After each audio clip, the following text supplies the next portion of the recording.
Welcome to Dark Cloud Cybersecurity. In this video today, I'm going to show you just how easy it is for any hacker, even somebody with very little technical experience, can set up a phishing email server. But more crucially, I'm going to teach you today how you can avoid getting stung by phishing sites like this. So, the prerequisites before we get started, I'm on an iMac, but you can use a Windows computer or a Linux machine. And because I'm on an iMac, I'm going to use VirtualBox. And the main software we're using is Kali Linux. So I'm just going to start that for my virtual machine now. But you may be new to virtual machines. You may not know what that is. There are plenty of videos on the internet about how to set up virtual machines. But essentially this is like running another computer on my main computer. So my main computer here is my iMac. Okay, so my Kali Linux distribution has now loaded up. So as I said, I'm running this on top of my Mac OS. So what we're going to do first of all is launch a terminal. So we're going to open up a web browser, and the address we're going to go to is this one here. I'll put it in the description below, but you'll need to go to this GitHub repository, and you need to do this on your VM machine, okay? So open up a browser. Now I've actually already installed this on my Kali machine here, but I'll just show you the process. So on the main page of this GitHub repo, we'll need to clone this repo. So just scroll down to about halfway down the page, and you'll see this installation here, and you'll need to click on the copy button there, and then all you simply need to do is navigate back to your terminal, paste it from the clipboard, and click enter. Now I'm already getting a message saying already exists because, as I explained, I've already got this installed on my machine, but this will take about 5 to 10 minutes to install the GitHub repository on your machine, and to download all the scripts and bits of software. So just give that time to finish, and then once we've done that, we just need to run a couple of simple commands to get this machine up and running. So first thing to type in is cd space zfisher, enter. So what we've done is we've changed our directory into the zfisher directory, and then we need to run the script. So it's bash space zfisher.sh.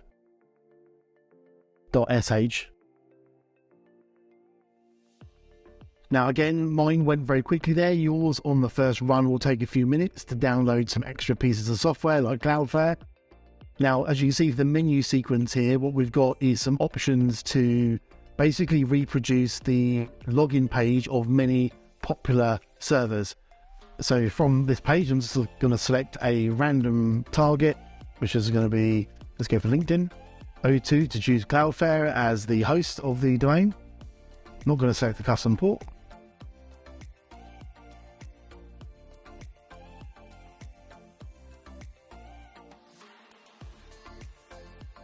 So we've been given 3 URLs now. I'm just going to copy one of the middle ones, copy selection, doesn't matter which one you choose,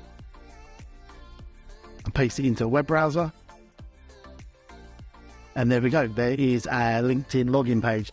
Now a couple of things just to note here is that obviously the domain name that we've been given by the server is just a temporary one, and this would normally be masked by a hacker. So they would use something like slight misspelling of LinkedIn, something like login.com/LinkedIn, or my login LinkedIn, or loginrecovery.com. So it would be to anyone looking at this, receiving an email to say that your LinkedIn password has been compromised. Please follow this link to change your details, and would take you to a page like this.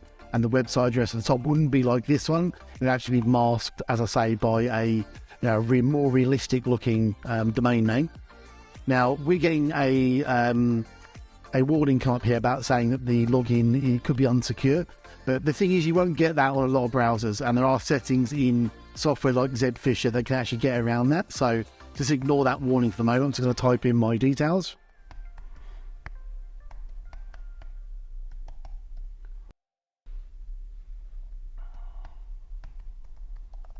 I'm going to try and log in. Obviously, I'm not going to save my details. Now, if we return to the terminal, what you'll actually see is it has actually captured my IP address. It's come up with the victim's IP address, and it's actually copied the account details and the password that I put into that page.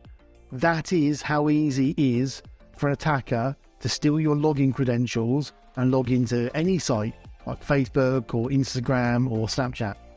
Very, very straightforward, very, very easy to do. Really, really easy for anyone to fall for a trick like this.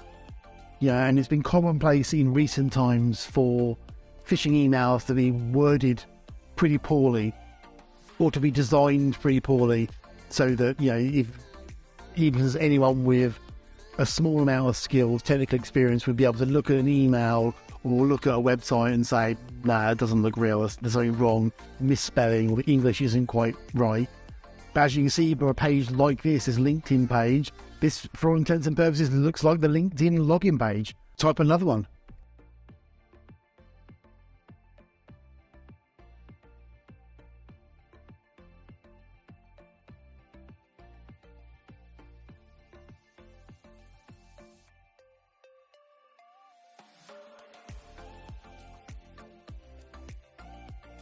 And there we go, straight away. Zfisher has captured more details. So I've just put in another fake email address, and I've put in a more complicated password there, as you can see. And it's actually saved that information for me in text format so I can recover it later on. But that is how easy it is for an attacker with limited experience, with limited hacking knowledge, to steal your details, to steal your credentials. And this will work on many different types of logins. This script has logins for Twitch, Pinterest, Origin, Dropbox, WordPress, PlayStation Network, TikTok, Discord, Microsoft Office.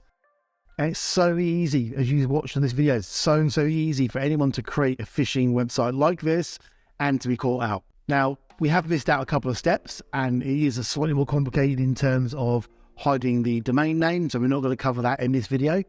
But you can see, as for the purposes of education, show you how easy it is to install software like this on a machine and to steal people's credentials. So then, crucially, how do we make sure that we are avoiding having an attacker or hacker steal our credentials? Well, the first rule of thumb that I always go by is emails. Most of these attacks happen by email phishing. Now, there is text as well, and phone calls, and also messages via Facebook, you know, from the marketplace and instant messaging. Text messaging is, you know, rife at the moment in Australia in particular. However, email is still one of the biggest ways an attacker can steal your credentials, and just showing how easy it is for them to do that. So the key thing really is to make sure that when you receive emails from any service that you're logged into, whether that be PlayStation, Snapchat or Facebook, what I always do, always, is never, ever click on the link or the button contained within the email. We do that because it just seems easier. The button's right there. It says login, change my password, contact Snapchat, recover my account. It doesn't matter what it is. Completely avoid clicking on anything inside that email. So to give you an example, couple of weeks ago, I actually received a phishing email that got through the Gmail spam filter. It was from PayPal saying my account had been compromised. I needed to re-log back in again. Now, I could have clicked on the link inside that email, and for all intents and purposes, the email looked, you know, reasonably legit. But I was suspicious, always ultra suspicious of anything like that. And that's one of the key things: be suspicious. And I'm not going to click on any links in an email. What I'm going to do is open up a tab on my web browser, and I'm just going to navigate to paypal.com,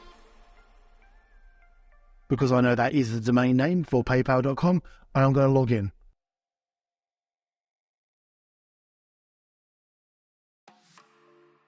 Right, so I'm going to log into my own account via paypal.com. I'm not going to be clicking on login. I'm not going to be trying to log in or recover any details by clicking on any links within any kind of email that's received, even if that looks legit. And it's the same for your bank as well. If your bank emails you and says your account's overdrawn or your account's been compromised, you know, click here to log in. Do not do that. Delete the email, open up a web browser and go to your bank. Okay, and log into your bank in the normal way. Do not click login from any website or from text messages. So I hope you found this video interesting. Please make sure you like the video and subscribe. We're going to be doing lots and lots of videos like this to help educate you on how you can avoid getting hacked. Thanks for watching. We'll see you soon. Bye-bye.